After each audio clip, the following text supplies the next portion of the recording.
lawsuits, food fights, theological debates about the afterlife, dinner party drama. All of these erupted inside a single ancient church, the church at Corinth. For centuries, scholars treated these as separate, unrelated problems.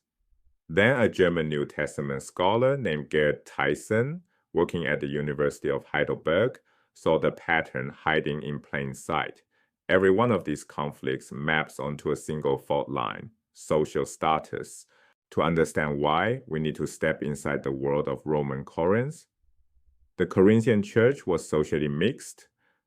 A small number of members were wealthy, educated, and well-connected, the kind of people who owned homes large enough to host gatherings.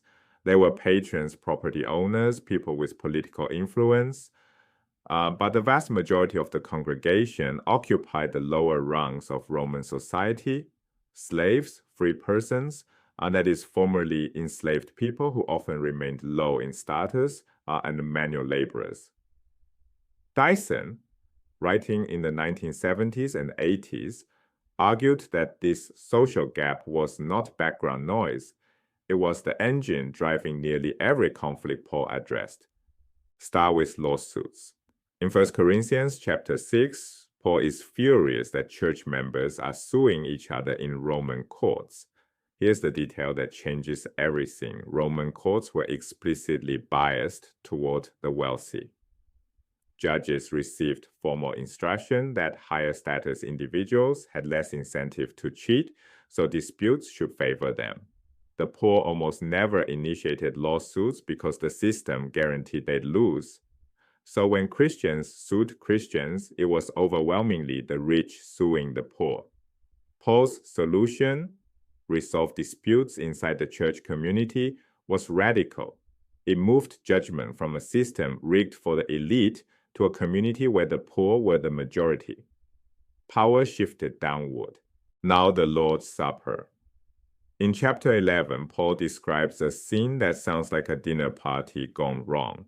Some members eat and drink to excess while others go hungry. Theissen's insight.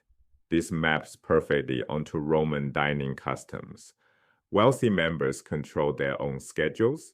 They arrived early, brought abundant food and fine wine, and began eating. Lower status members, slaves, laborers, people who couldn't leave work early, arrived late. By the time they showed up, the food was gone and the wine had been consumed. In a Roman banquet, this was normal. Hosts routinely served better food to higher status guests and lesser portions to everyone else. No one blinked, but Paul saw something obscene in this practice. The Lord's Supper was supposed to symbolize unity, one body, one bread. Instead, it replicated the very hierarchy the gospel was meant to dissolve. His command, wait for one another. The wealthy must defer to the poor. But Theissen's theory doesn't stop at lawsuits and dinner parties. It reaches into the most surprising corners of the letter. Consider the debate over food offered to idols, meat from animals sacrificed at pagan temples. In chapter 8, some Corinthians declare that idols are nothing, mere blocks of stone, so eating sacrificial meat is perfectly fine. Others are terrified that consuming this food invites demonic contamination. Theissen noticed the class dimension. Those who dismissed idol fears were likely educated in Greco-Roman philosophy, which taught that popular gods were superstitions. Those who feared demons had no such philosophical training. They lived in a world saturated with spiritual powers.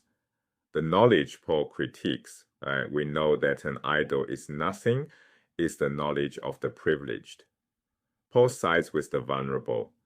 Don't eat if it harms your brother or sister.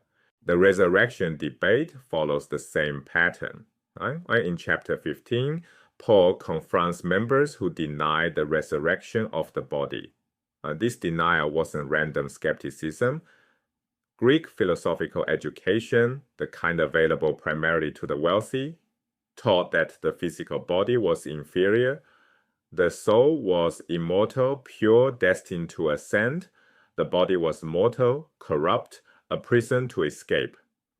From that perspective, bodily resurrection sounded grotesque. Why would a liberated soul return to the flesh? But members without that philosophical training carried no such baggage. They heard God raises the dead and accepted it. Once again, the fault line runs along social class. The educated elite resisted what the majority embraced. Finally, the factionalism. Chapter 1 opens with competing slogans. I belong to Paul. I belong to Apollos. I belong to Cephas. That's the Aramaic name for Peter, meaning the rock. And I belong to Christ. Many scholars read this as 4 distinct parties. Theissen's framework suggests something simpler. 2 broad groups attaching themselves to different authority figures. Higher status members gravitated toward leaders who matched their values. Perhaps Apollos, known for eloquent, philosophically sophisticated preaching. Lower status members aligned with other figures. The slogans are symptoms, not causes. Peel them back, and the same class tension appears. The church wasn't splitting into 4 factions, it was fracturing along one line, the line between those with social power and those without. So here's the pattern that emerges when you lay all of these disputes side by side. In every case, Paul asked the same group to yield. Lawsuits, stop suing in public courts. Idle food, don't eat if it distresses others. The Lord's Supper, wait for everyone before eating. Resurrection, accept bodily resurrection, don't mock it. Factionalism, stop attaching to prestigious leaders and unite in Christ. In every dispute, the higher status group holds the position of advantage.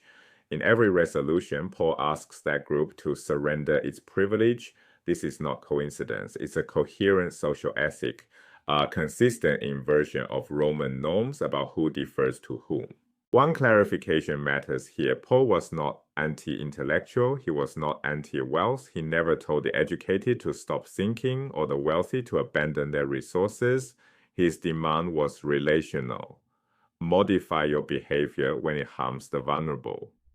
Knowledge puffs up, he wrote, but love builds up. The issue was never status itself. It was status wielded without regard for others. This is why 1 Corinthians matters, not just as theology, but as a window into how real people navigated power, class, and community.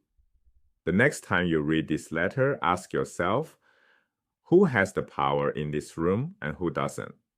That's the question Paul was asking 2,000 years ago.